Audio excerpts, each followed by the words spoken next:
Hi there, everybody. Thank you for joining the session this morning. This is the Sports Performance and Injury Prevention Podium session at the 2021 Virtual American Society for Biomechanics meeting. I am Lisa.Macfadden. I am a faculty member at the University of South Dakota and the Director of Engineering and Applied Sciences at Sanford Health. My co-moderators today are Frankie Wade. Frankie is a postdoc at the University of Florida, and Ryan Alcantera, who is a postdoc at Stanford with the T. We've got a really great session today for everybody. The session's going to be structured for those of you who haven't joined a podium session yet at the conference. The session's going to be structured, it'll be an hour and a half long. We are going to have 3 30-minute blocks, and within each block you'll have 4 5-minute talks followed by 10 minutes for questions. At the end of the session, any questions or discussion can move to spatial chat, and we'll get a room for spatial chat that's going to be shared in the chat messages by our host and supporting person who will put that in the chat. We are very committed to making sure that this is an inclusive and positive environment for our speakers and for all of you who are listening and participating today.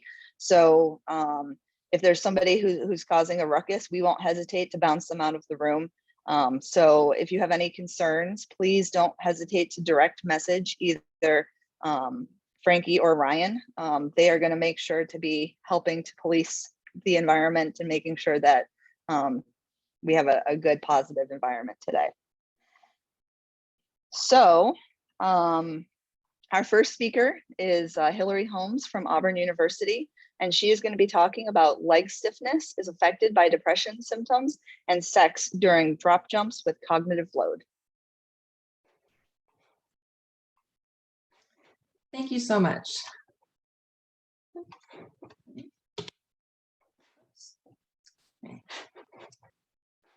Psychological well-being has been linked to both injury rates in athletes and athletic performance. It has been proposed that psychological well-being can influence sports-relevant cognition, like attention, reaction time, decision-making, and these same cognitive constructs have been demonstrated to influence both mechanics during dynamic, cognitively demanding tasks and injury incidents itself. As evident here, there are many avenues that we could study this multifaceted relationship. However, an under-researched avenue is how psychological well-being may influence mechanics outcomes. Associating psychological well-being with mechanics, particularly during dynamic tasks with added sports-relevant cognition, may provide relevant insights, musculoskeletal injury, and performance. Our purposes were to 1, determine if psychological well-being further influence relationships between leg stiffness and drop jumps of varying cognitive demands, and 2, because there have been research sex differences in sports injury, neuromuscular control, and psychological well-being to identify if sex additionally influences this relationship. Healthy participants completed the Beck Depression Inventory and the Beck Anxiety Inventory. They also completed a drop jump protocol, under which they did in 4 conditions. The standard condition is what most research and coaching protocols may entail, where a researcher tells the participant to do the task and they do it. So here we told participants to either do a drop jump or a drop land. In the choice condition, the participants volitionally decided which task to perform. They were told they could make their choice to perform a drop jump or a drop land.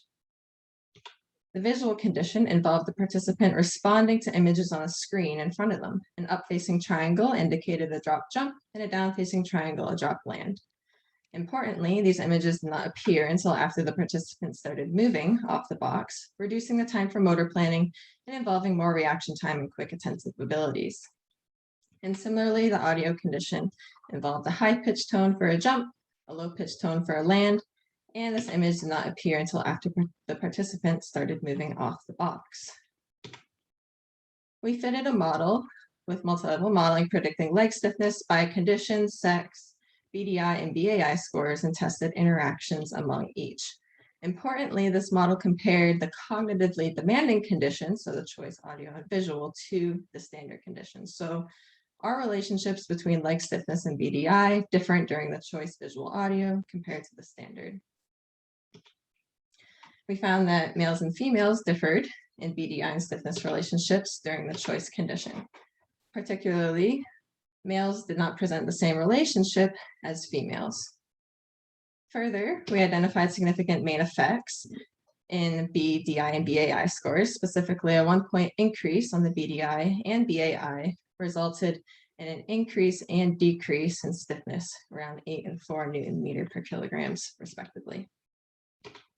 And for reference, our BDI scores averaged normal and ranged from normal to borderline clinical depression, and our anxiety scores averaged low anxiety and ranged from low to potentially concerning anxiety. So what could this mean?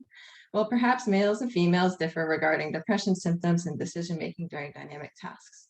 And more broadly, perhaps changes in mechanics may be related to psychological well-being and should be considered in biomechanics research and performance.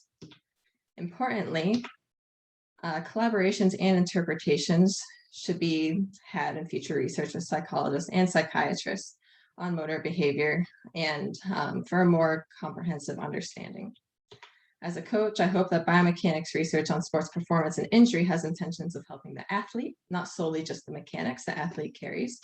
So at the least, we hope this provides preliminary data and rationale to consider a more holistic approach to understanding biomechanics behind performance and injury.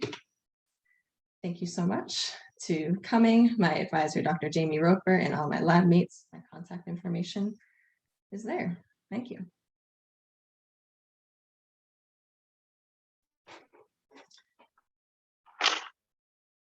Wonderful. Thank you so much. All right. So just a reminder is that we will be doing these in succession, and then we will do questions at the end of these talks. So next up is Patrick Fischer. He is with Montana State University, and he's going to be talking about decoupling visual constraint from unanticipated directional cues in a jump landing task. Well, sweet. Thank you very much for that. Thank you very much for that intro. Let me get this rolling here. Very good. Cool. So the unanticipated movement paradigm is commonly used in lab-based assessments to try to understand the mechanics driving non-contact ACL injuries. However, the established paradigm in the literature is overwhelmingly using some sort of a visual stimulus, whether it be a pre-recorded defender, a series of lights, or a directional arrow pointing in the secondary direction, desired path of travel. This comes with the potentially confounding factor of constraining a participant's visual gaze away from their intended path of travel. This has been identified in studies by Ford, Mach, Allman-Roeder, and Fischer as being a potentially confounding factor in early stance landing mechanics. So that begs the question, is it necessary that we decouple these effects of visual constraint from movement pre-planning on early stance landing mechanics? The hypothesis of this study here was that visual constraint and rapid decision-making would both have isolated effects on early stance landing mechanics, and that the combined effects of visual constraint and rapid decision-making would be appreciably greater. To test this hypothesis, we recruited 25 recreational athletes who self-reported a 12 or higher on the Marks activity scale. They completed jump landings for a baseline and 4 dual task conditions following the established methods of Herman and Barth, where participants would stand on top of a 30-centimeter box, jump forward towards a pair of force plates that was set a distance equal to half their height away from the box, and then jump in one of 3 secondary directions, either forward to the left, forward to the right, or straight up. The 4 dual task conditions that we used, number 1 was the classic visual unanticipated condition, where about 250 milliseconds prior to initial contact with the ground, an arrow would pop up and point in the desired secondary direction that participants would have to respond to. We also introduced a neutral anticipated condition with a visual fixation, where participants would look at this fixation cross throughout the progression of the drop jump trial. But we're told which direction they would be traveling prior to beginning each trial. We also introduced an auditory unanticipated condition without a visual fixation, where participants were encouraged to look in their intended path of travel, but were not told which direction to go. rather a pre-recorded audio command telling them either go to the left, to the right, or straight up would be played about 250 milliseconds prior to initial contact with the ground. We also introduced a combined auditory unanticipated plus visual fixation condition to see if there were any processing differences between the visual unanticipated and auditory unanticipated plus visual fixation conditions. We used linear mixed models to test for main effects of condition on early stance peak knee flexion angle, abduction angle, and abduction moment, since these are all associated with changes in loading at the ACL. In the event that a main effect was present, we used Tukey's HSD test for pairwise comparisons and quantified these between condition effects using Cohen's D. Significance for all of these tests was set at 0.05. We saw a main effective condition on peak knee flexion angle. Small to medium effects were seen as a result of the unanticipated, but not the visual constraint conditions.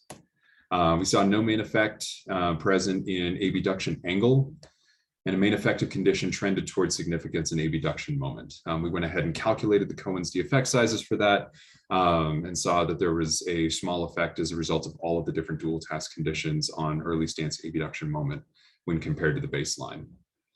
The first main takeaway here from the effects that we saw in peak knee flexion angle, there was no independent effect of visual constraint by itself.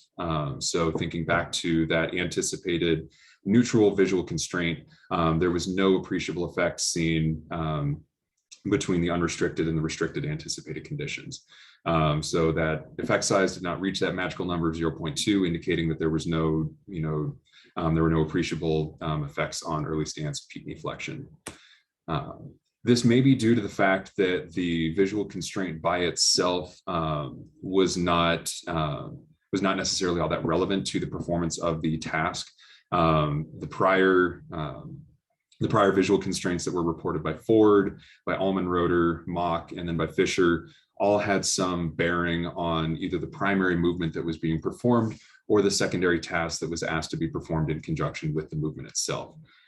So this may, this preliminarily suggests that the visual constraint by itself doesn't have as much of an effect, and it needs to be tied to some sort of, task relevant goal. The second main takeaway that was interesting was that there was no mode specific directional cue effects. We saw, largely similar effects across the different unanticipated conditions. But then when we compared the unanticipated conditions against themselves, we saw no appreciable effects between the different auditory and visual unanticipated conditions. So this leads to two big takeaways. The first big takeaway here was that the preliminary data did not suggest that these neutral visual constraints influence knee mechanics. It appears that the relevance of the visual information, either to the primary movement or to the secondary task, does matter. The second takeaway is that preliminary data suggests that the unanticipated effects here were insensitive to the current presentation modalities. Work that has been published by Lee's group suggests that immersive versus general unanticipated modalities have different effects on landing or on knee mechanics. I would argue that these two present more general unanticipated modalities. This motivates the need for more work using more immersive unanticipated modalities to try to tease out the complex nature of these unanticipated movement paradigms. I'd like to acknowledge the NSF for funding this work. Here are my references. I guess I don't have to open it up for questions until a little while from now. Thank you so much, Patrick. Yep, we'll have two more presentations and then we'll have time for questions. I did see that Ryan has also encouraged people to type the questions into the chat, so the speakers, as you're speaking after you've presented, can go back and look at those, and then also we'll make sure that we're tracking those as well. Our next presentation is Stuart McCrory, and he is at George Mason University, and he's going to be talking about an unanticipated sidestep cut produces altered knee mechanics. Okay, everybody hear me okay? Yes. Perfect. All right. Thanks everybody for coming to my presentation. I'm Stuart McCrory from George Mason University, and I'm going to present our findings on unanticipated sidestep cutting that produced some altered knee mechanics in recreational athletes. As I'm sure most of you here are aware, knee injuries have been kind of a thorn in the side for athletes and researchers for quite a while. It's also been found that knee injuries are more likely in amateur athletes versus higher level athletes, and that may be due to the access they have to qualified personnel for proper training. Let's see. In the past, many researchers have focused on identifying potential risk factors for ACL injury, including by using various tasks that Patrick just alluded to with drop, jump, pivoting tasks, various changes of direction that are thought to elicit these compromising positions around the knee. They've found that unanticipated conditions of these tasks tend to produce movement patterns associated with risk factors for ACL injury and are created, which leads to the other half of the coin, which is preventing knee injuries. Injury prevention programs have been created based on the conclusions of risk assessment research, which is exactly how it should be. That's how we make those evidence-based practice decisions. However, the understanding of knee injury, specifically around the ACL and the risk factors associated with it, seem to be improving over time, but the injury rates seem to rise or stay fairly constant year to year in sport to sport. This indicates that there may be some other movements that produce risky movement patterns and conditions that have not been identified or need to be explored further. So for the present study, we sought to introduce a unique version of a common task, the unanticipated sidestep cut, by using a randomized light gate system to determine the unanticipated task for the athletes among 4 different options. And our hopes are to bolster the current literature and our community's knowledge for ACL risk factors. So our research question is, does introducing a novel change of direction task change knee biomechanics in recreationally active athletes? And to do that, we recruited 19 athletes that were recreationally active, and we measured that by them training or playing their sport of interest at least once a week for the last 6 months. They also had to be apparently healthy, meaning they had no injuries that kept them out of training for more than 1 day in the 6 months leading up to data collection, and no history of lower extremity surgeries. They completed 10 valid trials of a sidestep cut, 5 with an anticipated condition and 5 with an unanticipated condition. And the methods for this study are simple because it's part of a much larger multi-institutional project that's currently ongoing. So this is just a small portion of it. The valid trials included the plant foot landing fully on the force plate, which I'll show you kind of the room setup in a second. They had to have an adequate change of direction of 45 degrees. And they had to produce at least 75% effort, which was subjective to them. Essentially, we told them it's more fun if you go faster. Doing it at a jog is not going to be very exciting for you. So here's a setup of our lab. This is for a right foot dominant person. So if they are right foot dominant, they're going to cut to the left. A left foot dominant person is going to cut to the right. And they're going to cut at 45 degrees. So they'll start at the X at the bottom of the picture, have a 5-meter run up to the force plate, cut to the left through the light gate, and the light gate is set up at the gate on the left is 35 degrees, the gate on the right is 55 degrees, so they have a 20-degree window in which to make their cut. The unanticipated version is very similar, but a bit more complex. So they have 4 different options to do, and that will be told to them once they start the run up. So they start at the X, go through the first light gate, and then one of the 4 light gates will then light up. So to the left or to the right just means cut left or cut right. If number 2 at the top goes off, that's going to act as a stop sign to where they stop and jump once they get to the force plate. And then if the light gate that they started from goes off, that is just a run through. So that's kind of a control for them. So they just continue to run straight. Data was collected using Vicon Nexus software and then exported to Visual 3D. For analysis, initial contact and mid-stance were determined and variables were calculated at each of those 2 time points.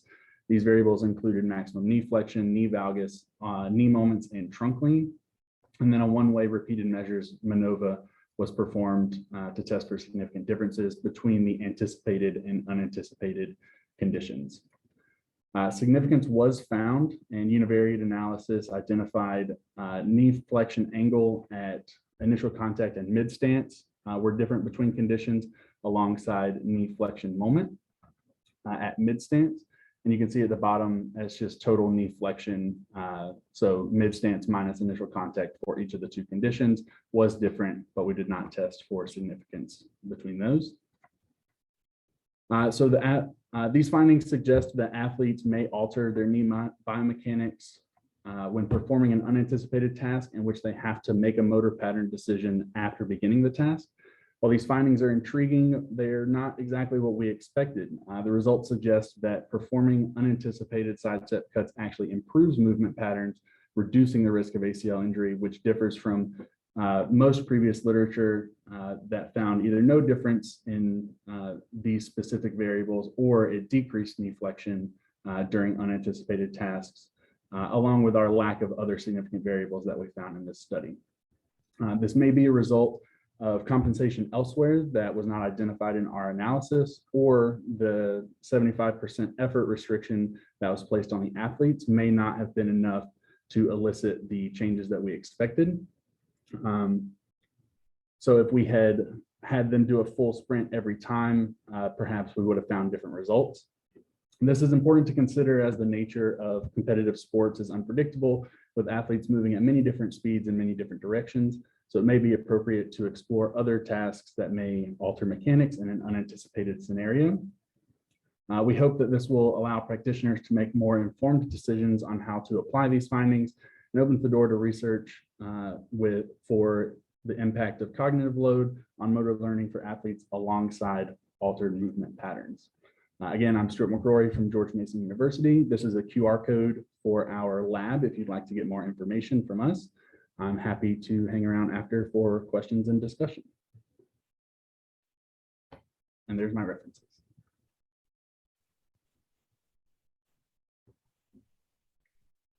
Thank you so much, Stuart, and thank you to our presenters in the first session. I love the work that you guys have all done incorporating these unanticipated tasks and cues into your research, really trying to create a more realistic environment. This is very similar to what athletes are experiencing every day, and really important to make sure that we're reproducing those. Unfortunately, our next speaker has not arrived yet. So what we're going to do is we're not going to wait. We'll just move forward with the question and answer session for, oh, sorry, John, we were looking for William. So excellent. So actually I am going to introduce John Drazen. He is going to be covering for William Phillips, who was unable to be here today. The presentation is Moving Outside the Lab. Markerless motion capture accurately quantifies planar kinematics during the vertical jump. All right, can everybody hear me? Yes. All right, my name is John Drazen. I'm an assistant professor of biomedical engineering at the at Fairfield University, just starting. And today I'm going to be talking about using Deep Lab Cut, which is a markerless motion tracking system to collect data outside the lab. So our work is focused on the creation of new devices to collect data outside the laboratory. So the reason why this is important is a recent survey of all the research that's been published in the Journal of Applied Biomechanics in the last 30 years. 84% of biomechanics studies use convenience samples of less than 30. There's a number of different issues related to this, including not being able to prospectively study the development of disease. But why do we do this? Collecting data in the lab is convenient. So we have we have our motion capture systems, our fancy isokinetic dynamometers, and then our imaging tools. But as I said, this leads to issues of chicken and the egg, where pretty much you can't really understand why chronic diseases like Achilles tendinopathy is developing. So today I'm going to be talking about markerless motion tracking. So we want to do mobile measurements of whole body kinematics. So there's a really nice tool called Deep Lab Cut, which is a deep learning tool that allows you to more or less train an algorithm to be able to detect points of interest by feeding it a bunch of images. So Cronin's group did a very interesting study on underwater running. And then recently Franz's group did a very interesting study where they evaluated whether or not they could train a neural network to identify the movement of aponeurosis in ultrasound videos. So what we wanted to see is how does Deep Lab Cut compare to gold standard marker-based motion capture for planar kinematics? And we leveraged a large-scale motion and video data set called Movie, which is a very nice data set, and it allowed us to do this during the pandemic, which was truly excellent. So basically what we did is we split this very large data set into two different segments, one the training set, and then which was N of 69, and then a test set, which was had 15 samples in it. So Deep Lab Cut has a very nice algorithm to automatically detect frames that would be good and useful for labeling. So we had four people, four investigators label 60 images each. And then we performed an analysis using ICCs to evaluate agreement between labelers. And then we used that to train a model where pretty much we segmented all of these data sets into the vertical jump, and we directly compared the markerless motion tracking to the marker-based kinematics, which was a traditional 67-point marker set. So pretty much we trained it from two different directions, and these videos were captured at 30 hertz. So what we did is we labeled 19 different points within the data set or for each video, and then we pretty much applied it to our test set. We were able to make direct comparisons for measurements of the knee, hip, and ankle angles. So we found very good agreement with CMCs above 0.99 for the hip, knee, and ankle. And the root mean square error was below 3.5 degrees for each one of these data sets.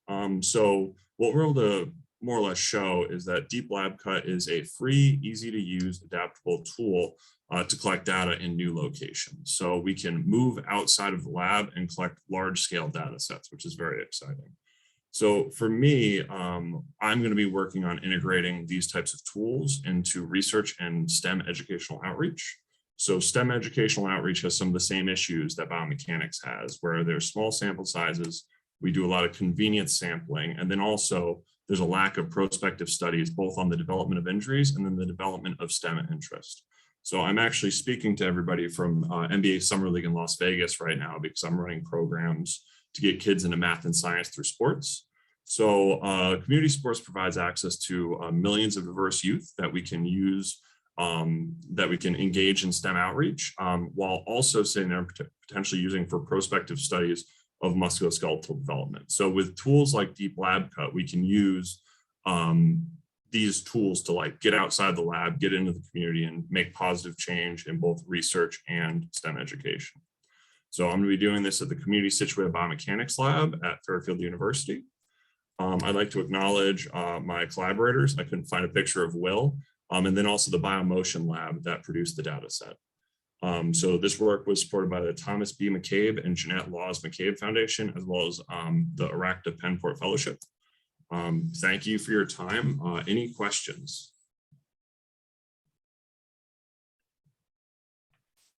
Great, thank you so much, John. All right, well, thank you to all of our speakers. As you can see, the theme of our first session was about, kind of taking, making the lab more realistic, whether it's by taking motion capture out into the environment that athletes are in, or by creating an environment in the lab in which we're creating these unanticipated and reactionary tools to understand biomechanics, the way that athletes really move. So with that, what I'm going to do is open it up to questions. Frankie and Ryan are going to take turns. If you have a question, you can raise your hand in the Zoom chat, or there's also a number of questions that I can see that have already been put in the chat. So with that, I'll turn it over to Frankie and Ryan, who will start our conversation. We'll have, I know we're running a bit late, but we have 10 minutes for conversation. I'll start with a question from chat. This is for Patrick. Do you have any information on whether participants were attending to the visual like plus symbol or ignoring it? Yeah, so we had a researcher in the lab at all times for all of the data collections whose specific job was to watch the gaze of the participants as they attended to these visual constraints. So we would count it as a bad trial and wouldn't include it in the data set if at any point in time they gave any indication that their eyes, glanced down at any point in time during the jump landing trials. So we didn't have any sort of rig that gave us like an automatic, yep, the person looked down or anything like that. But we were, through piloting and getting, very comfortable with, watching participants as they perform these different tasks, we were able to identify when they broke, that visual gaze towards the visual constraint and, started looking in their intended path of travel. All right, I have another question from the chat. This is for Stuart. How many other studies have focused on frontal plane motion or moments and unanticipated cutting tasks? Did you find anything in that plane, either no difference or any significant improvements? So we did look at other planes, and we did not find any significance in anything other than what we reported. I believe I left out the other planes for angles on my slide, but we did track those and as well as moments. And I'll go ahead and answer the next question as well, since I think it's for me, from Brian. We determined dominant leg by which leg they would kick a ball with. Right on, a little twofer there. Next question is for John. What have been your greatest challenges in community engagement, and how did you overcome these? Again, very good work. Thank you very much. So pretty much, and I can talk about this forever. So I might say, let's go over to spatial chat for this, but in brief, the most difficult thing with community engagement is getting buy-in of the community and actually finding the communities you want to work with. So pretty much none of the work that I've done in STEM outreach would be possible without John Scott, who's one of the founders of Fourth Family, who's an African-American gentleman who I played college basketball with and who's from the community that we work with. So finding good community partners who understand the community and who can more or less like give you credentials is the most important part. All right, I'll stick with you, John. Another question for you. Do you think the markers placed on subjects in the videos may bias the deep lab cut training, since they're normally placed on defined landmarks? And then relatedly, how do you account for parallax or any kind of not immediately sort of sagittal plane setup in that video footage? Yeah, so I didn't get into it that much, so I apologize. But so we had two different orthogonal views that were time synchronized. So pretty much the algorithm saw the knee from the front and the back, let's say, or the front and the side, and it was fed a bunch of images of the knee, not all of which had the marker in the same exact location. So there's another question on here about the background. The beauty of deep lab cut is that it's very, very good at tracking the things that you show it. So you want to have if you're going to be tracking someone in a real life situation with like grass behind them, I would strongly suggest that your training set include images of people in front of grass. So pretty much you want to just make it so that your training set is as similar as possible to your eventual point. So if you look at like the massive data sets that Google produces for its motion tracking stuff, they just feed it millions of images with people in all different clothes and all different backgrounds. So it's very robust. So pretty much the more varied your training set is and more representative of it is of your final application, the better. Right on. Next question is for Hillary. Scott says, thanks for the nice talk. Do you have a feel for how strongly the measures of habitual anxiety, depression correlate with stress anxiety performing the actual jumping tasks? Hi, yeah, thank you, Scott. I do. So for the measures of anxiety, depression that we used, they aim to measure trait anxiety depression. And so I do think that, performing this new task, there could, especially stress anxiety within the task, that could be a contributing factor. And because of that, in the future, we are implementing more state measures, whether it's like mood or the state trait anxiety and stress scales, to try to more pinpoint whether, like, is it the actual task or is it a little bit more of a, like what you said, habitual relation. Awesome. And then we've got one last question, unless anyone else wants to throw anything else in the chat or raise your hand. Again, also for John, you're getting all the questions today. From your experience compared to the preparation with motion capture with markers, how does data collection time or processing with Deep Lab Cut compare? So the biggest investment is going to be the training set. So Deep Lab Cut is beautiful from the perspective of, once you have your training set, it's very, very easy to run it once it's trained. So pretty much, I just left Penn like a few days ago, so I lost all the access to my files and I wasn't able to get it back in time. But we actually have videos of Josh Baxter, our PI, walking on a treadmill on the lab, and it's absolutely beautiful. No markers. The big thing is just getting your training set right. Great. I actually have a question for Stuart. I know you looked at some discrete variables, but I was curious if you've thought about looking at the waveforms and maybe a more continuous analysis to see how the different interventions might affect like the timing of peak flexion at the knee. Yeah, so we have plans to do all of that in the future. We haven't done it just yet. Again, this is part of a much bigger study, and the reason, I'll kind of go into more detail. The reason we used 75% effort is because for this is one of the first things they do in a 3-hour long data collection. And so we're trying to avoid them getting super fatigued. But yes, that is in our plans to look at kind of more wavelength time series type stuff. Great. I think we need to move on. Yep. Thank you, guys. That was great. Remember that we will have an opportunity to continue conversations in the spatial chat. I've been told we'll be in spatial chat 3S3 Aristotle. So please make sure that you guys come and join. And at the end of this, there will be a link for that. So we're going to start our next block now. This block has the consistent theme is focused on running. And we're going to start with Owen Beck from Georgia Tech talking about sprinting with prosthetics versus biological legs, an unfair advantage.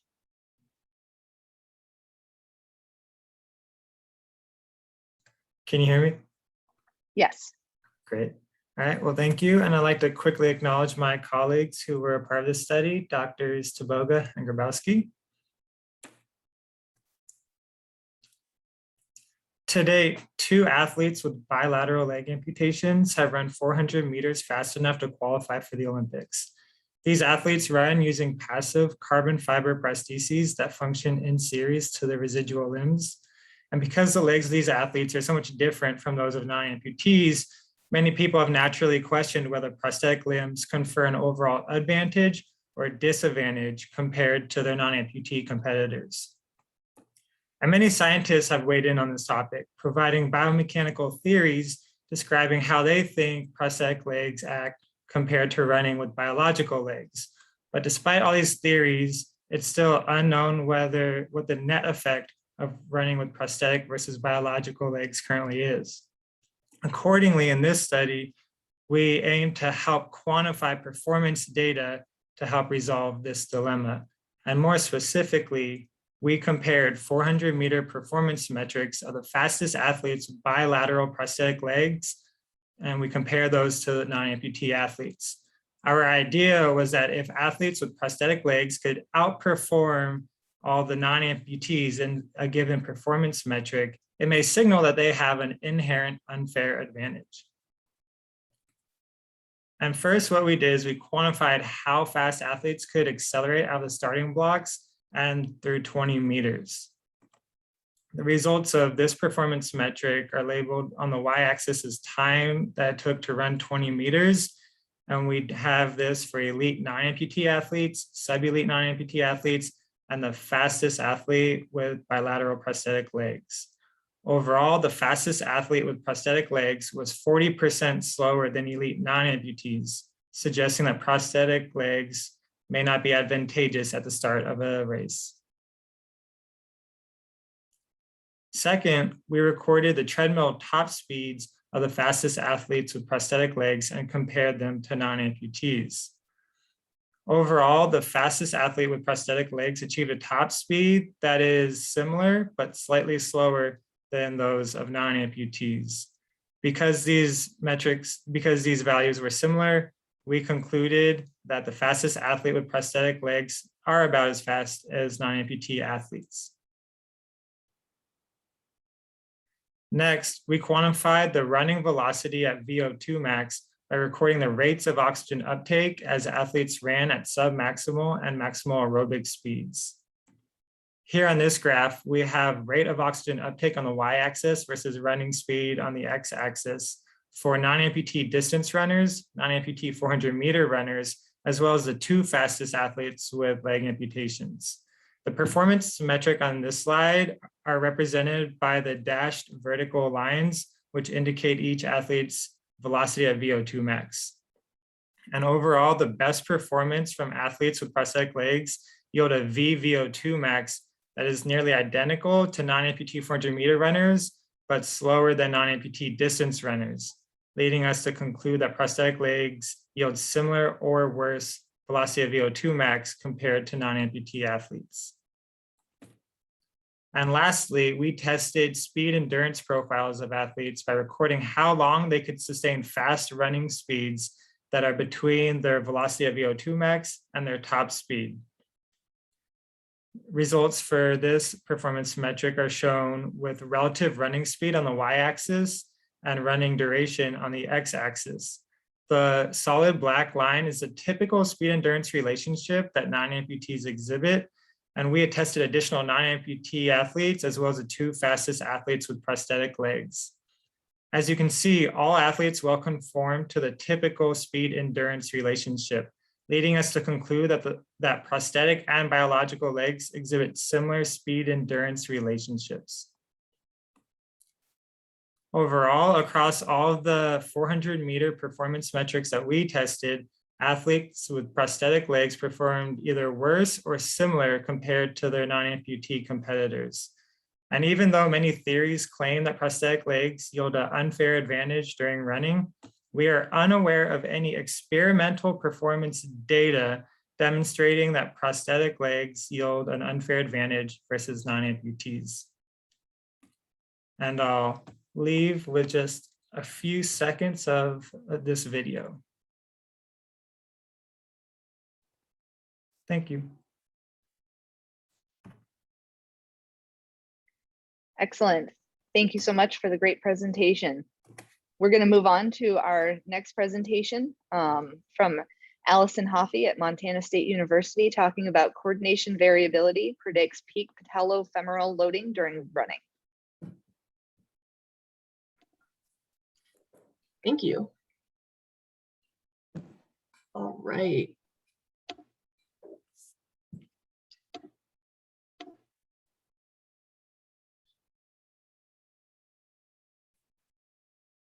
All righty, hopefully that's sharing correctly. Thank you for the introduction.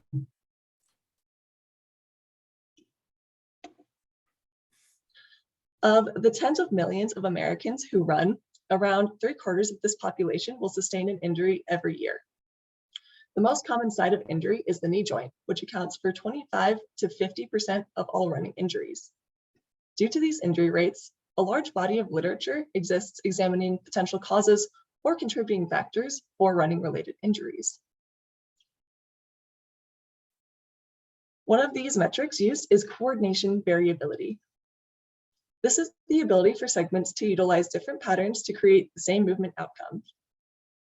Previous literature shows altered variability in injured runners. However, there are some discrepancies in this literature. Some research shows lower variability in injured runners, while other research suggests higher variability. Therefore, further research is needed to elucidate this directional relationship. Another measure used to describe injury risk is internal loading. This is due to the fact that running injuries are overused in nature. Specifically, repetitive loading over time may surpass a tissue's injury threshold, leading to injuries such as patellofemoral pain. Now, there has been an interesting link previously theorized between coordination variability and internal loading in terms of running injuries. With lower variability, the joint and tissues are loaded in the same manner on each step. In turn, this may increase that repetitive loading and in turn lead to injury. This link between variability and loading, however, has not yet been assessed in any running populations. Therefore, the purpose of the study was to evaluate the relationship between coordination variability and patellofemoral loading during running. We hypothesized that runners with reduced variability also display greater patellofemoral loading. We had 64 healthy adult runners warm up and then perform a 5-minute running analysis while kinematics and kinetics were recorded. Variability was calculated using a modified vector coding technique as the standard deviation of the orientation of a vector between 2 time points from the right horizontal. We then took mean variability over stance phase. Variability was calculated for 3 couplings between the knee, the shank, and the rear foot. Patellofemoral loading was then calculated using a previously described musculoskeletal model that accounts for co-contraction of muscles across the knee joints. We calculated 6 loading metrics as seen in the table below. Next, a principal component analysis was performed to reduce highly correlated metrics. 2 components were extracted, our first being peak loading, which includes our 4 peak loading metrics. Our second was cumulative loading, which included our 2 loading metrics over time, which were impulse and impulse per kilometer. Surrogate values for each component were then calculated as the mean of the respective metrics based on factor loading weights. We then performed stepwise regressions between surrogate values and variability metrics. Peak loading was predicted by variability, where on average, a 1-unit increase in knee rear foot variability led to a 4.15 decrease in peak loading, and a 1-unit increase in knee shank variability led to a 4.79 unit decrease in peak loading. Cumulative loading values, however, were not predicted by any of our variability metrics. So overall, peak patellofemoral loading was predicted by variability, but cumulative loading was not.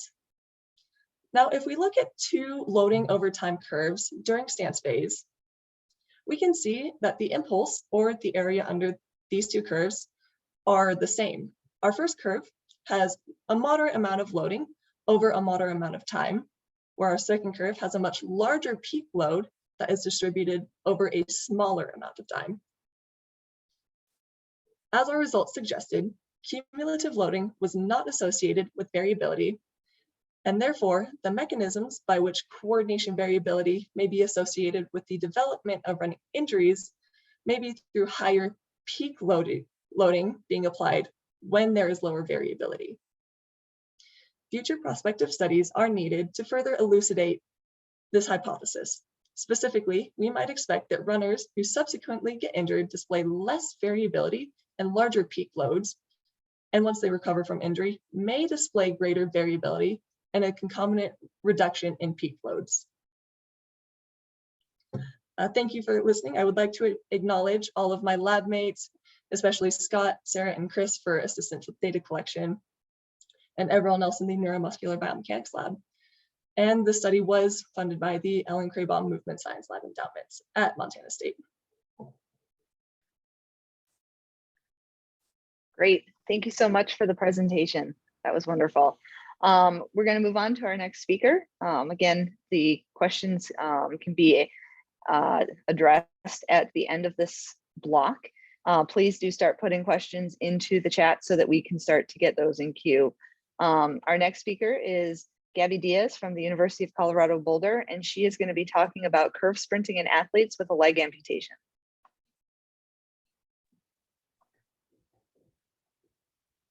All right, thank you. So sprinters with and without an amputation have to negotiate curves, as over half the 200-meter and 400-meter sprints are raced on the curve. When running on a straightaway, the main determinant of speed is stance average vertical ground reaction force. However, when running on a curve, the mechanics are different, as you now have to also generate centripetal force. So the determinant of sprinting speed is reliant on a combination of the vertical and centripetal forces. Previous studies performed on non-amputees have found that the generation of these forces by the leg on the inside of the curve seems to limit curve running velocity. And athletes with a transtibial amputation use a running-specific prostheses, or an RSP, to sprint, which are passive elastic prostheses that act like springs. And studies have shown that when running on a straightaway, RSPs result in lower stance average vertical ground reaction force. And that for the affected leg versus the unaffected leg. But as of yet, no one has measured how an RSP changes vertical as well as centripetal force production on curves. And so we decided to look into this and hypothesize the following. First, that there'll be a slower maximum velocity when the affected leg is on the inside versus the outside of the curve. And second, that the RSP will limit both vertical and centripetal forces on the curves. In order to test this, we had 7 competitive sprinters with a transtibial amputation complete a randomized series of 40-meter sprints on a flat indoor track. There were 5 different conditions in which they ran, consisting of a straightaway, 400-meter, and 200-meter curve, which are equivalent to curve radii of 36.5 and 17.2 meters. They ran the curves in both the clockwise and counterclockwise direction in order to have the affected limb on both the inside and outside of the curve. Ground reaction forces were collected through 2 force plates that were embedded within the track at the center of the straightaway and the center of the curves. And lower body 3D kinematics were recorded using high-speed motion capture cameras.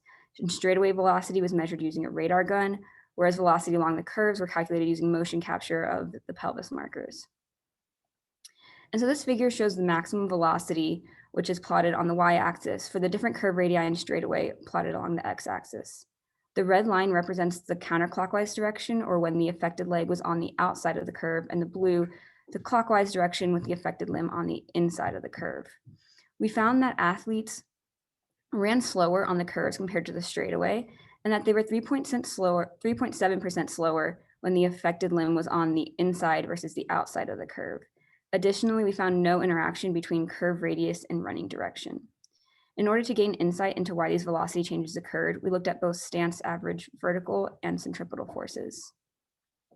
And so this figure shows stance average centripetal force along the x-axis and stance average vertical force on the y-axis. The affected versus unaffected legs are represented by the dashed versus the solid lines. And the 17.2 meter curve is shown here in blue. And so when comparing the forces generated by the different legs when they're both on the inside of the curve, we found that the affected leg produced less vertical and centripetal forces. At the larger curve radii of 36.5, we also found that the affected leg produced less vertical and centripetal forces, and we saw a larger difference in vertical force production compared to the smaller curve. When comparing forces generated by the 2 different legs when they were both on the outside of the curve, for the 17.2 meter curve, we found that the affected leg produced less vertical force. However, they did result in similar centripetal forces.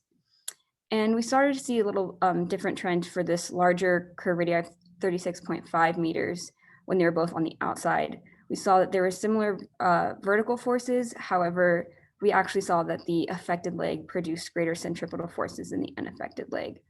And the main findings when looking here were that there were a greater difference between individual leg force production on the inside curve, and that greater centripetal forces on the smaller curve radii compared to the larger curve radii. And this leads us to suggest that having the affected leg on the inside of the curve limits vertical force production. And so overall, we accept our first hypothesis, finding that velocity was slower with the affected leg on the inside. And for our second hypothesis, we partially accept it, as again, we found on the inside, when legs were both on the inside, the affected leg did produce less vertical and centripetal. However, on the outside, we didn't see that the affected leg was consistently producing less forces. And so we think that these differences are due to the RSP being designed specifically for forward sprinting, and going forward, we'll be looking at joint level kinematics in order to try and figure out what the kinematic constraints are. And that's it. Thank you. Great. Thank you so much. Our next speaker is Kyle Murdoch. He's going to be talking about geometric bone strength of metatarsals in male and female runners. We have a pre-recorded presentation because Kyle is away doing data collection. His advisor, Karen Troy, is going to be joining us. She's with us right now, but she'll be joining us for the questions. So feel free to keep asking questions, and we're going to play the pre-recorded video for you now.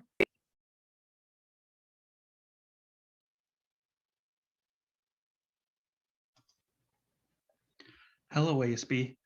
I'm here to give you my presentation on the geometric bone strength of metatarsals in male and female runners.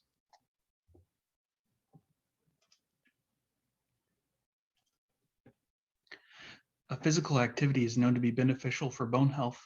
However, intense training can result in bone stress injuries, which I will refer to as BSI. The incidence of BSI among adolescent athletes is between 4 and 19%. The recurrence rate for this type of injury is as high as 21%. BSIs are overuse injuries caused by microdamage accumulation from repetitive mechanical loading of a skeleton. The metatarsals, which you can see labeled on the right, are common locations for BSI to occur. The fatigue of bone structure is influenced by bone geometry, bone quality, and the number of times that loading occurs. Biological factors predispose some individuals to BSI. These factors are characterized in the female athlete triad, which you can see presented on the right, which is now more broadly referred to as relative energy deficiency in sport. We know that female athletes are much more likely to sustain a BSI compared to males. The current literature suggests that those with greater degrees of triad risk factors have impaired bone microstructure due to the dysregulation of bone metabolism. Our lab is interested in finding out why some runners habitually develop BSI and why some do not. Specifically, we're interested in investigating the extent to which biomechanical risk factors, such as smaller bones with thinner cortical shells, may predispose runners to BSI. You can see on the bottom right an example of cross-sectional bone geometries where two of these individuals might have similar bone sizes. However, the one on the left is likely to attenuate stress and resist mechanical loads more efficiently. We begin here by performing an analysis that focuses on comparing male and female metatarsal characteristics, as well as those diagnosed with BSI. I conducted a retrospective analysis of clinical MR images performed on 32 patients that were seen by a single sports medicine physician between 2015 and 2019. So some of those individuals were diagnosed with BSI and some were not. The geometric strength of the metatarsals were described with the second moment of area calculations performed in BoneJ, the plugin for ImageJ. And the triad scores for female and male runners were stratified using patient records. You can see some of the demographic information summarized on the right. We detected no significant differences in the age, the stratified triad risk score, or BMI between any of these groups.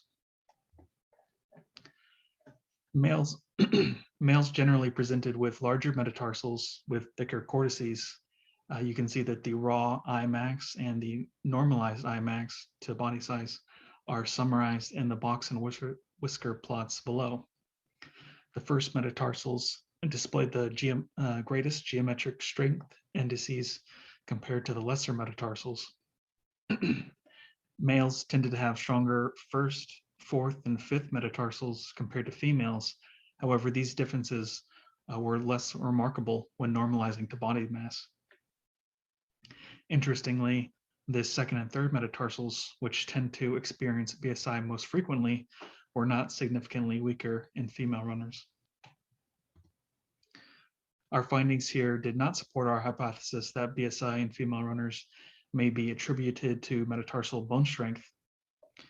However, the lesser metatarsals demonstrated a weaker bone geometry compared to the first metatarsal, which may help explain why the first metatarsal is less frequently diagnosed with BSI. Understanding how other contributors to metatarsal loading, including running volume, rear foot versus forefoot striking gait, and the presence of shoe cushioning also needs to be investigated in future studies. Our study was limited with the sizes of our 4 groups, as well as a 1.5 Tesla MRI is known to be less precise than quantitative CT. And that lack of quantitative information means that we could only take into account bone shape and not bone quality. So the work here performed here is still meaningful because it is a first step in identifying potential imaging biomarkers for assessing relative injury risk. Thank you very much. I'd like to thank the MBL and my advisor, Karen Troy, and my fellow graduate students, Andrew Wilsman and Logan Gaudet. Thank you, ASB.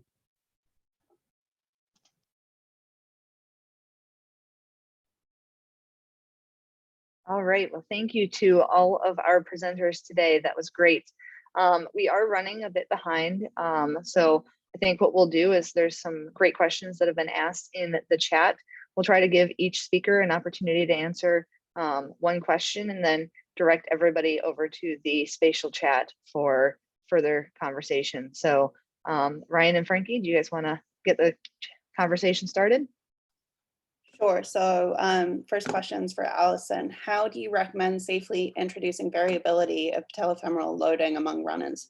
Should athletes sprinkle in short hill sprints, wind sprints, etc., opposed to being on long, slow runs? I assume slow distance running does not introduce as much variability benefits compared to sprinting or plyometrics. Yeah, that is a really great question. Some literature does suggest different varying amounts of variability at different running speeds. So I feel like that would be probably one way that we could introduce a little bit of variability. Yeah, I feel like as to the slow distance running, introducing not as much variability, I feel like that might be a little bit more population specific, depending on who, if you're looking at more long distance runners versus short distance runners, but that definitely would be very interesting to look at in the future for sure.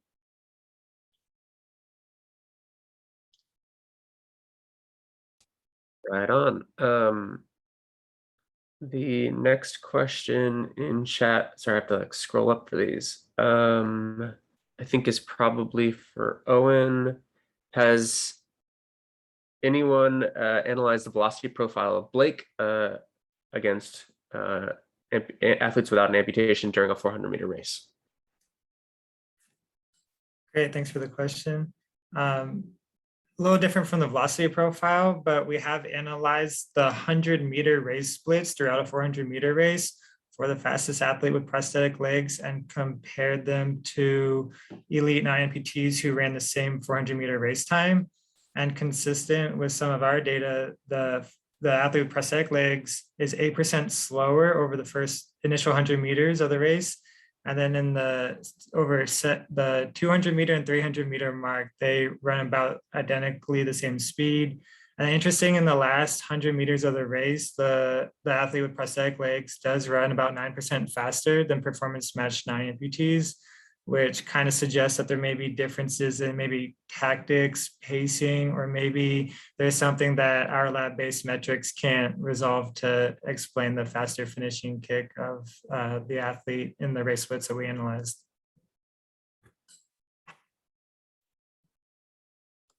Great, thank you. Gabby, do your results have any implications for Paralympic events for fairness? Should the 400-meter have both left and right turns, for example?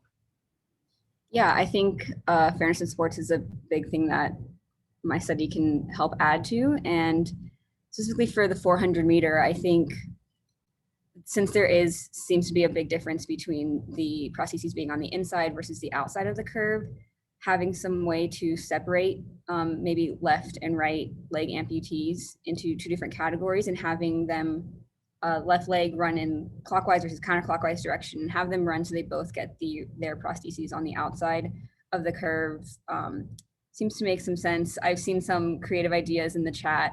Not sure, we'll see how the track and field world will be to accepting a whole new track design. I like the figure 8 and who knows, maybe we can get stadiums big enough for a straightaway 400 meter. But I think definitely there seems to be some differences between left and right leg amputees, and hopefully we can look more into making that more fair. Right on. I have a question for Karen Troy, more speculative. I'm curious what your thoughts are on using, CT scan or MRI, data to develop subject-specific finite element models of like the metatarsals and looking at strain that way. Are we there yet, or is that kind of down the road?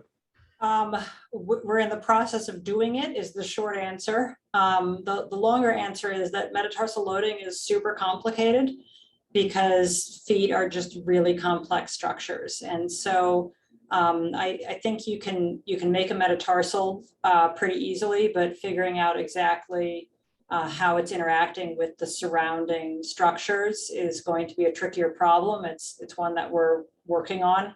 And so I hope if you ask me again in about 2 years, I'll have some better answers for you.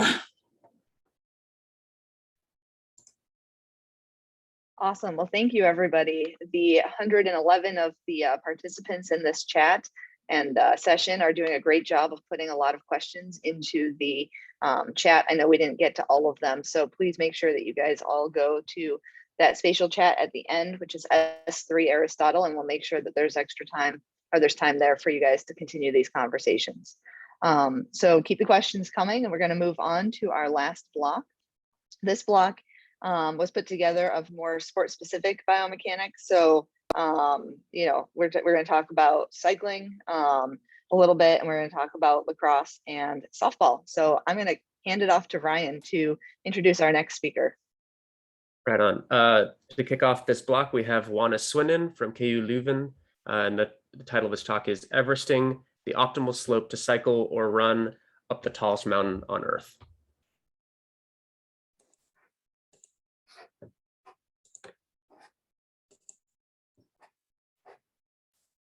All right, thanks for the introduction and hello everyone. With running and cycling races being canceled in 2020 due to COVID-19, for athletes who still wanted to test their fitness, Everesting became a popular challenge. In Everesting, you pick one hill, repeat it as many times until you reach, while running or cycling, until you reach the accumulated height of Mount Everest, which is 8,848 meters, or since you are at the American Society, just over 29,000 feet. With an almost infinite number of different hills worldwide, we question what the optimal slope is for an Everesting attempt and wonder whether this is different between running or cycling. To do so, to determine the optimal slope and to compare running and cycling, we assume the constant metabolic power of 15 watts per kilogram while going uphill, running or cycling. In cycling, you can easily and reliably measure the metabolic power while running or cycling, while cycling uphill. This is a power an athlete applies onto the pedals. And this mechanical power output is highly is a reliable surrogate for the metabolic power. And it equals the power necessary to overcome the rolling resistance, the air resistance, or the work against gravity. Of course, if you aim for a fast Everesting time, you want to use most of your metabolic power to most of your mechanical power to overcome gravity. Of course, the steeper the slope, the faster your Everesting time. The slower you're cycling, so the faster your Everesting time. Of course, if you go to, so theoretically, the steeper the slope, the faster you are. But if you go to very steep slopes, let's say steeper than 15 to 20%, your reduction in Everesting time is quite small. And therefore, other side effects such as balance on the bike or gear ratio might become detrimental side effects. In contrast to cycling, in running, metabolic power is not related to mechanical power output. However, there are studies who investigated the relationship between metabolic power and slope while going uphill, running or walking. These studies established an equation for the cost of transport as a function of percentage slope. As you can see in the graph, the equations are quite different and they predict highly different optimal slopes. So for example, if you look at the yellow line, they predict similar to cycling that the steeper slope is faster. However, the red line predicts that the optimal slope is around 30 to 35%. And if you go to steeper slopes over 40%, they predict a sharp increase in Everesting time. So it's pretty difficult to have an optimal or to predict an optimal slope for running, but introduces another question, namely, why are these equations so different? First of all these studies investigated different slopes, and since the equations established are based on fitting of their data, it's important that you have a wide range of different tested slopes. As you can see, the study from Giovanelli and colleagues actually tested the widest range of slopes and can therefore be potentially assumed as the most reliable equation. In addition, all these studies or all the equations assume that the cost of transport while going uphill is independent from the running speed. This is in line with what has been found for level ground running. But as a direct evidence, it means that the relative amount of metabolic power to overcome gravity is independent from speed. And that's actually rather unlikely while going uphill.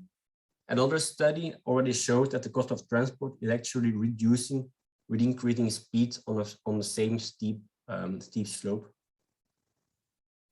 Anyway, regardless of the running equations tested, for slopes under 10 to 15%, cycling seems to be the fastest way to do an Everesting attempt. At steeper slopes, running can become potentially faster. However, keep in mind that Everesting doesn't only include an uphill section, but also includes downhill sections.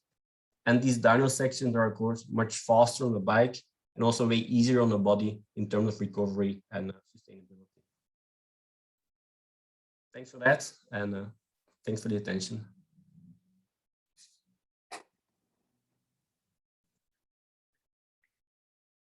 Great, thank you so much.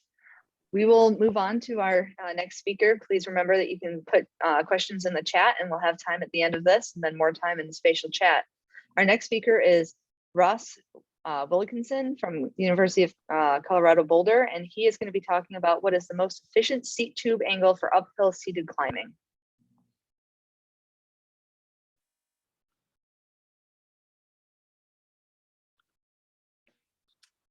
Thank you very much. One second. So good day, everyone. To start, I'd like to thank Specialized Bikes for supporting this research. Here we investigated the most efficient seat tube angle for seated uphill cycling. Seat tube angle is defined as the internal angle between the seat tube angle of the bicycle frame and the riding surface.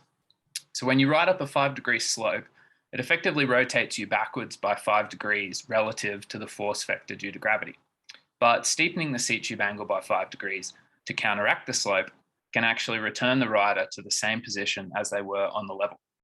Thus, we suspected that if a 74-degree seat tube angle is the most efficient on level ground, then on a 5-degree slope, a 79-degree seat tube angle would be the most efficient. And in both cases, an 84-degree seat tube angle would be too steep. Note that in this study, we rotated the seat tube angle and the handlebar position to keep the rider's kinematics constant in each condition.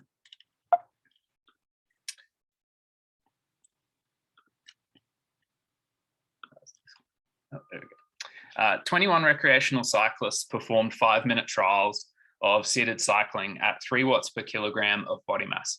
They performed 6 trials total on our large custom-built treadmills. On the level, they performed 1 trial in each of the 3 seat tube angle conditions, and then repeated these 3 seat tube angle conditions on a 5-degree slope. We also randomized the order of the slope and the seat tube angle trials. We calculated metabolic power using the Perronet equation from the rates of oxygen consumption and carbon dioxide production during the last 2 minutes of each 5-minute trial. And a crank-based power meter measured the mechanical power output of each rider. So these two measurements allowed us to calculate each rider's gross efficiency.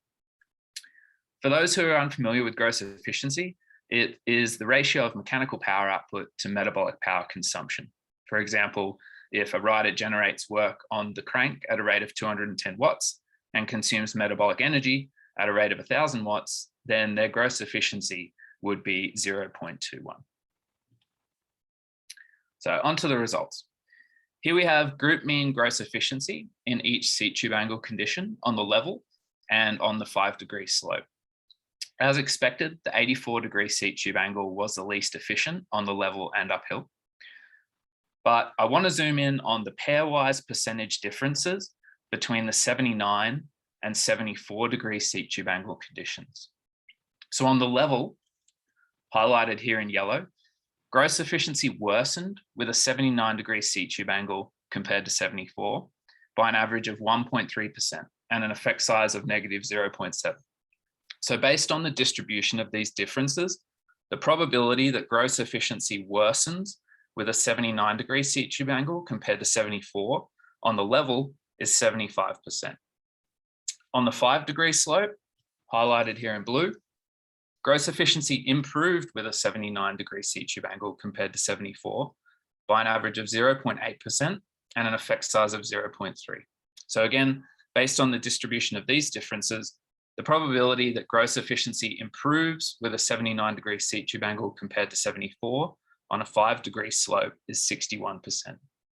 So we suspect that some of the variability in both of these results was due to the altered handling dynamics of our modified bicycle.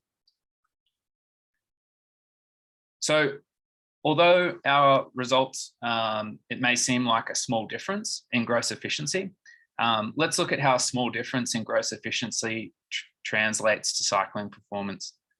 Take the scenario of a 70-kilogram rider with a 10-kilogram bike riding up a 5-degree slope at a set physiological effort of 1,000 watts. The 0.8% more efficient rider would generate 1.7 more watts of mechanical power, which leads to a time saving of 4.5 seconds per mile, or a winning margin of 13 meters.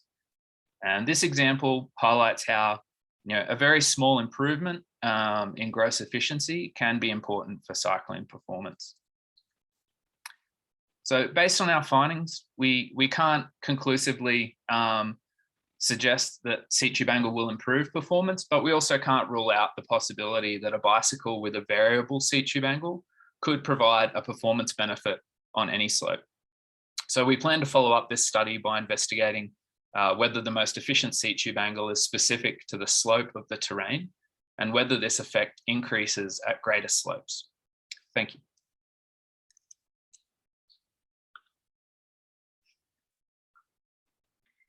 Wonderful. Thank you so much. Our next speaker is Grant Baker, and he is going to be talking about impact mitigation of women's lacrosse headgear at high impact speeds. Thank you for the introduction. 1 second here.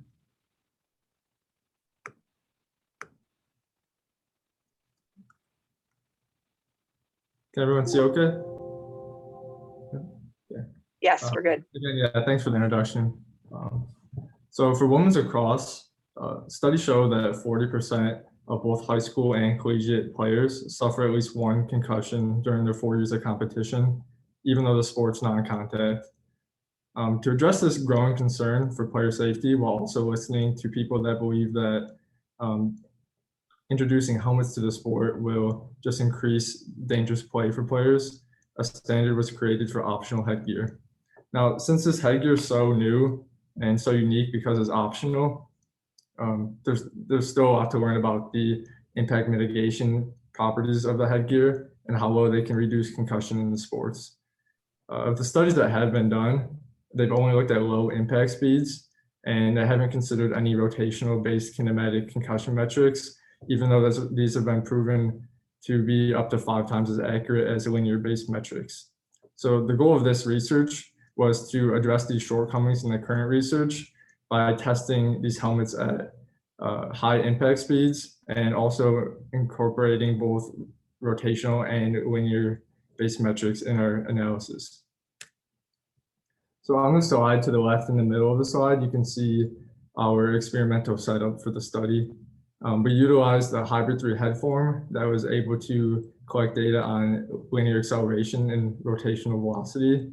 We impacted this head form at the 3 different impact locations you can see in the middle, and we did it with and without the 2 commercially available headgear, so the Hummingbird V2 and the Cascade LX.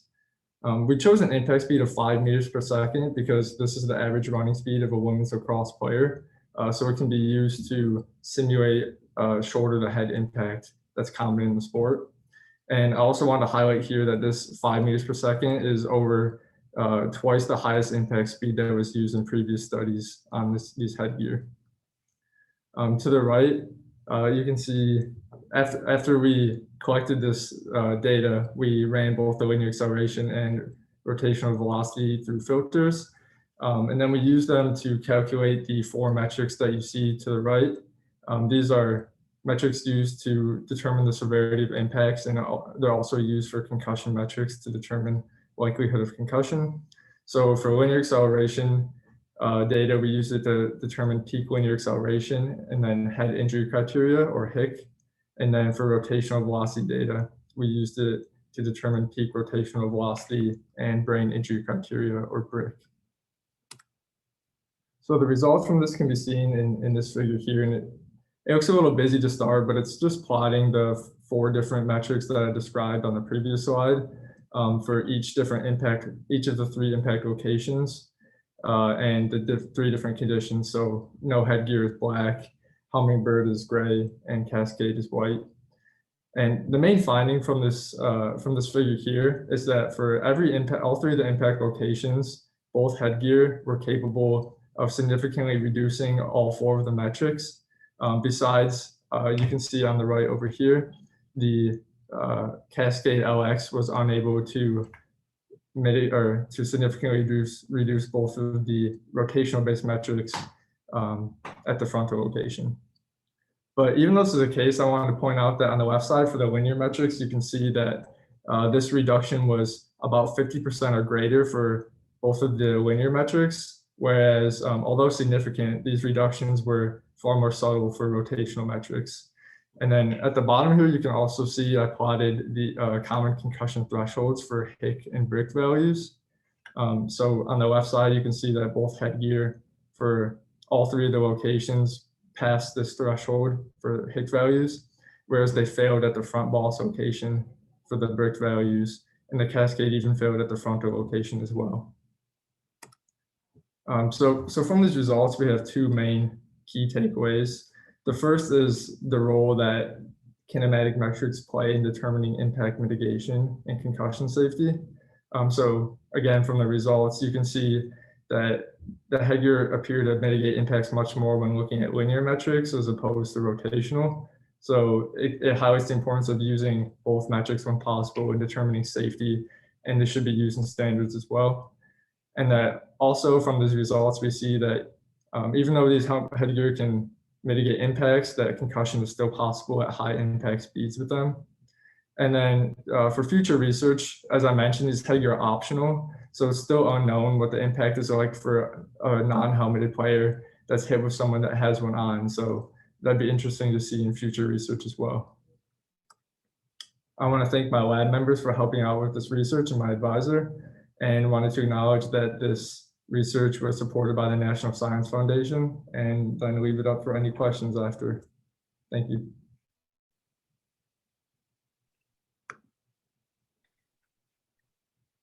Thank you so much, Grant. I know that we are close to the end of the time of this session. We are going to do our last one, and then I still want to make sure that we give each speaker the opportunity to answer one question before we move over to the spatial chat. So if you can all stick with us, please do. If you have to leave, we do understand. Our last speaker is Jessica Gillum from Ohio State. She's going to be talking about fast pitch softball biomechanics, stride characteristic alterations when throwing movement pitches. Hi, everybody. So as mentioned, I'll be talking about my thesis work in fast pitch softball biomechanics. This project was completed at The Ohio State University with my advisor, Dr. Ajit Chowdhury, in the Clinical Functional and Performance Biomechanics Lab. So just a little bit of background information. Dr. Glenn Fleissig, who is our Borelli keynote today, is a very prominent baseball biomechanist who previously conducted research on just a few different baseball parameters. Some of the parameters he looked at included stride length and foot positioning. He determined that differences in stride and foot angle cause increases in anterior shoulder force. So I first wanted to investigate if there are differences in stride characteristics when throwing various softball pitch types. And a further aim investigated if there are differences in stride characteristics when throwing various softball pitch types. This research used a full body marker model with a custom built instrumented softball mound, which can be seen to the right. I created a visual 3D model, and a single participant capture can be seen in the video. During this study, I placed a marker on the ball as well, which allowed me to visually see the ball release event. So for our study design, we originally started with 5 total pitches. 4 of those were movement pitch types, and based on majority, I conducted analysis on the curve and the drop. I compared the curve with the fastball and the drop with the fastball within each pitcher, and both were analyzed at 2 different events. These were stride foot contact and ball release. And this study population was biologically female softball pitching athletes, and the age range was 13 to 19 years old. So for our results, we saw an increase of foot angle during stride foot contact while throwing the curveball. This angle is defined by theta in the figure. The medial axis represents 0 degrees, while the anterior axis represents 90 degrees. So for this group pairing, we saw that the curve was thrown with an average foot angle of 39 degrees and the fastball with an average foot angle of 37 degrees. So in other words, the curve was thrown such that the foot angled more towards the home plate direction, the anterior direction. So we see here that this was statistically significant, but in the grand scheme of things, this is a pretty small difference. And for shoulder results, at ball release, the shoulder joint reaction force was higher laterally for the fastball compared to the curve. The anatomical coordinate system of the humerus shows the laterally acting reaction force in red there. It's important to distinguish here that the anatomical coordinate system is in reference to the humerus. At ball release, the shoulder joint reaction force was higher anteriorly for the fastball versus the drop, seen here by the green arrow. And looking at the box plots on the right, the p-values for pairwise statistical comparisons show that the fastball was statistically significant for lateral and anterior shoulder joint reaction forces. So to sum all this up, when looking at shoulder joint reaction forces and the comparisons across pitch types, we saw that they were higher when throwing the fastball. So in conclusion, we found that the curve and drop movement pitch types in youth athletes correlated with a decrease in pitch speed and joint reaction force, and no evidence was observed to support an association between curve and drop movement pitch types and higher forces and moments at the shoulder in youth softball pitchers. So thank you, everybody. I appreciate your time. If anyone has any questions, feel free to email me and I'll be there for the spatial chat.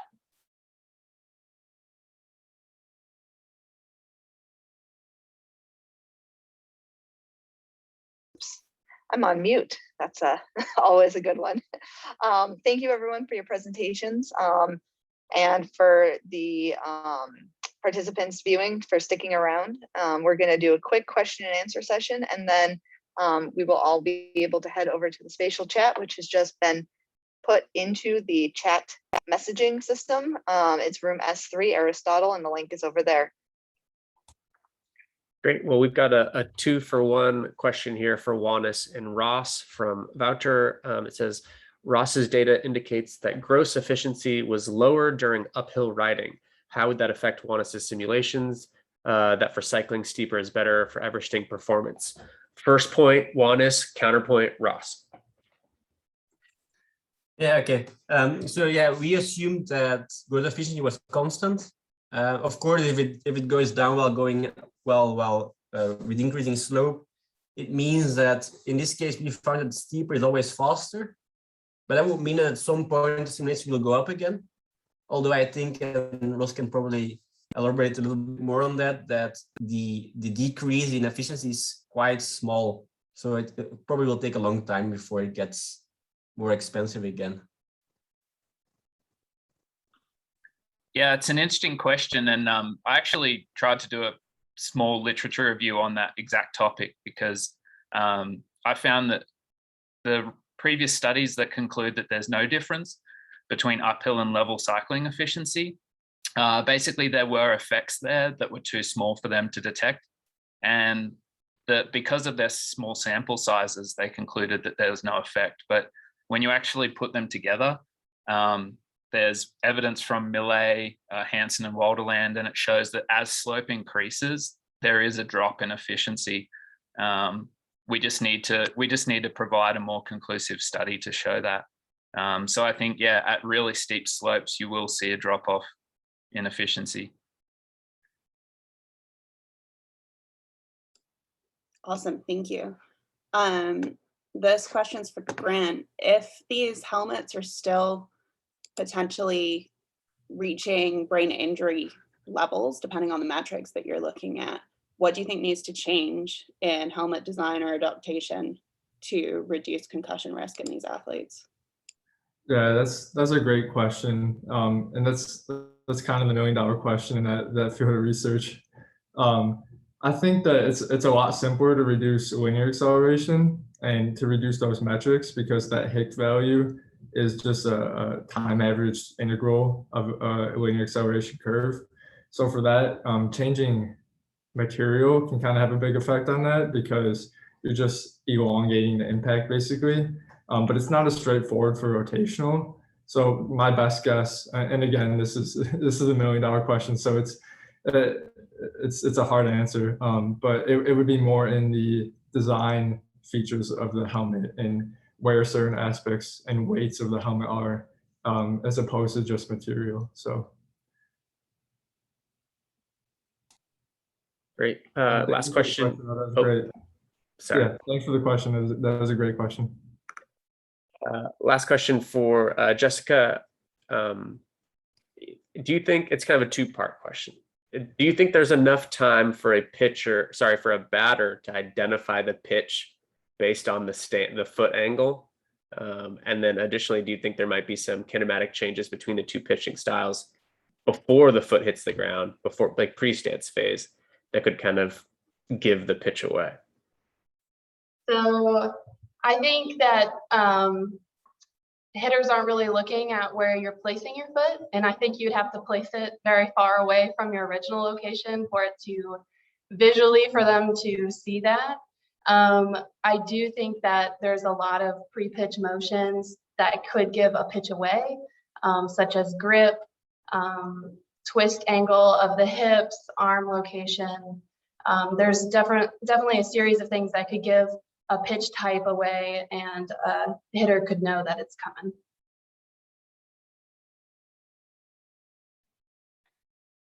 Awesome. Well, thank you, everybody. This was a great session.